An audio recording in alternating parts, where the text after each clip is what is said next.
Favourite serials இனி டிவிக்கு முன்பே சன் நெக்ஸ்ட் ஆப்ல ஜாலியா எல்லாருக்கும் முன்னாடியே பாருங்க. இப்பவே சன் நெக்ஸ்ட் ஆப்பை டவுன்லோட் பண்ணி சப்ஸ்கிரைப் பண்ணுங்க. பாட்டி, நீயும் என்னை விட்டுட்டு போனா எப்படி? என்னதான் நான் உன் கூட சண்டை போட்டாலும் நீ இல்லைன்னா எனக்கு ஒரு மாதிரி இருக்கும். பேசாம நானும் உன் கூட வரேன், என்னையும் உன் கூட கூட்டிட்டு போயிடு. ஆமா ஆமா வா போயிடலாம் வா. ஒரு நிமிஷம் இருங்க. நீங்க ரெண்டு பேரும் போனதுக்கு அப்புறம் நான் மட்டும் இங்க தனியா இருந்து என்ன பண்ண போறேன்? கார்ல வரப்ப எனக்கு ஒரு யோசனை தோணுச்சு. அத வந்ததும் உங்ககிட்ட சொல்லலாம்னு நினைச்சேன். அதுக்குள்ள அவசரப்பட்டு நீ ஏன் இப்படி ஒரு முடிவுக்கு வந்துட்ட? நீங்க சொல்றதும் சரிதாம்மா. நான் இப்படியே இருந்தா சரியா வராது. நானும் என் முடிவை மாத்திக்கணும்.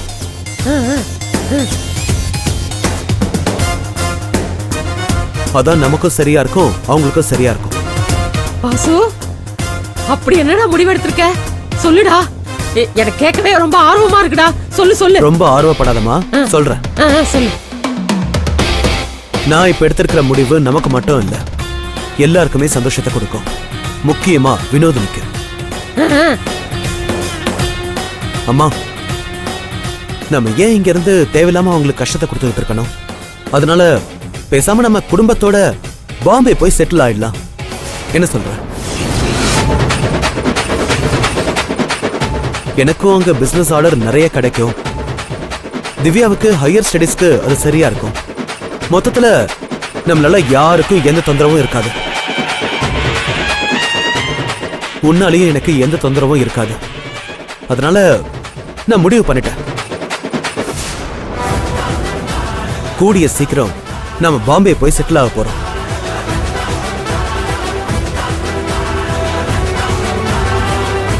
முதல்ல திவ்யா ஸ்கூல்ல டிசி வாங்குற விஷயமா பேசணும். அப்படியே இந்த வீட்டை விற்கிறதுக்கு ஏற்பாடு பண்ணணும். அப்புறம் பாம்பேல நல்ல வீடா பார்க்க சொல்லணும். அதுவும் பீச் பக்கமா இருக்கணும். அப்பதான் காத்தோட்டமா இருக்கும். சரி, எனக்கு நிறைய வேலை இருக்கு. நீங்க நிதானமா பொட்டி படுக்க எடுத்துக்கிட்டு உள்ள வாங்க. திவ்யா, இதெல்லாம் எடுத்து வைக்கிறதுக்கு பாட்டி கொஞ்சம் ஹெல்ப் பண்றா கண்ணா? அம்மா, பாம்பே போற வரைக்கும் இந்த சாவியை உன் கையிலே வச்சுக்கோ. குடிமா.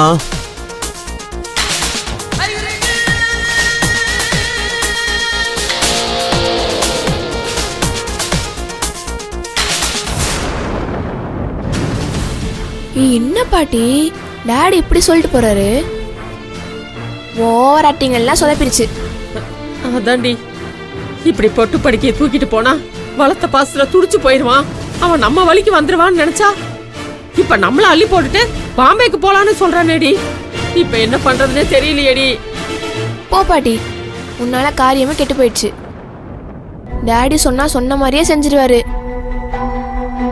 இனி நான் கௌதம் அது எப்படி பார்க்க போறேன்னே தெரியல.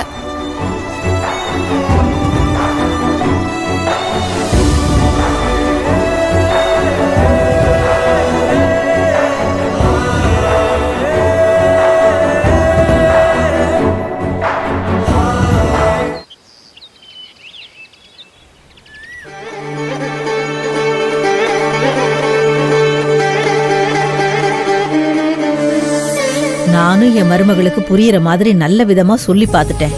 அவ என் பேச்ச கேக்குற மாதிரி இல்ல. பிள்ளைங்களும் கெஞ்சி பார்த்துட்டாங்க. புடிவாதமா இருக்கிறா. இப்படியே நாம அவ போக்குக்கு விட்டுட்டு அமைதியா இருந்தா உன்கிட்ட பேசுறத கூட தடுத்துருவா என் மருமக. உங்க மருமகளாவது பரவாயில்ல, ஆனா என் மகன் இருக்கானே, இன்னும் ஒரு படி மேல போய் எங்களை ஊர்ல இருந்து கடத்தி பாம்பேக்கு போறதுக்கே முடிவு பண்ணிட்டான். என்ன சொல்ற கற்பகம்? என்னத்த சொல்றது, நான் அவசரத்துல நான் ஒரு திட்டம் போட்டேன், அது எனக்கே ஆப்பு வச்சிருச்சு. அதான் என்ன பண்ணலான்னு நானே முழிச்சுக்கிட்டு இருக்கேன். நீ ஒன்னும் பண்ண வேணாம், நான் ஏற்கனவே யோசிச்சு வச்சுட்டேன். என் மருமக மனச மாத்த இந்த ஒரு வழிதான் இருக்கு. ஆனா இத பண்ணா அவ கண்டிப்பா மனசு மாறிடுவா. அவ மாறிட்டாலே உங்க பையன் மனச மாத்திடலாம். ஆனா இதுக்கு உங்க ஒத்துழைப்பு கொஞ்சம் தேவை. என்ன பண்ணணும்னு மட்டும் சொல்லுங்க. மலையை கட்டி இழுக்கணுமா இல்ல வானத்தை கையால வளைக்கணுமா? என்ன பண்ணணும்னு இப்ப சொல்லுங்க. இவங்க 2 பேரையும் ஒண்ணு சேர்க்கறதுக்கு நான் என்ன வேணாலும் பண்ணுவேன். அது போதும். சரி சரி, நீங்க என்ன பண்ண போறீங்க முதல்ல அதை சொல்லுங்க. சொல்றேன்.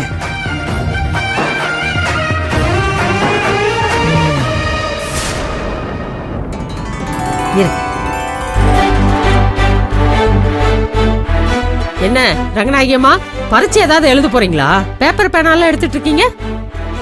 பரீட்சைதான் நமக்கு நாமளே வச்சுக்க போற விஷ பரீட்சை. இதுல நாம பாஸ் ஆனாதான் நம்ம பசங்களை ஒண்ணு சேர்க்க முடியும்.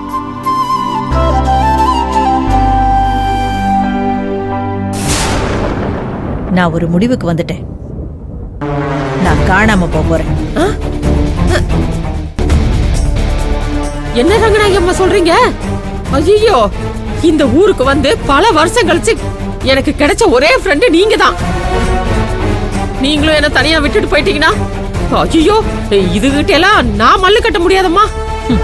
வயசான காலத்துல நான் காணாம போய் சோத்துக்கு சிங்கி அடிக்க சொல்றியா? தொலைஞ்சு போயிட்ட மாதிரி நாடகம் ஆட போறேன். நாடகமா? அதான பார்த்தேன். ஐயோ, கொஞ்ச நேரத்துல என் வயித்துல புளிய கரைச்சிட்டீங்களே. மேல சொல்லுங்க ரங்கநாயகியம்மா. என் மேல இருக்கிற பாசத்துல என் மருமக நான் இல்லாம அப்படியே துடிச்சு போயிடுவா. இத வச்சுதான் நாம இவங்க 2 பேரையும் கல்யாணத்துக்கு சம்மதிக்க வைக்கணும். என்ன யோசிக்கிற? நல்ல ஐடியாவா தான் இருக்கு. ஆனா இது ஒர்க் அவுட் ஆகுமா? கண்டிப்பா ஒர்க் அவுட் ஆகும். என் மருமகளுக்கு நான் உசுரு. எனக்கு ஒண்ணுனா அப்படியே துடிச்சு போயிடுவா.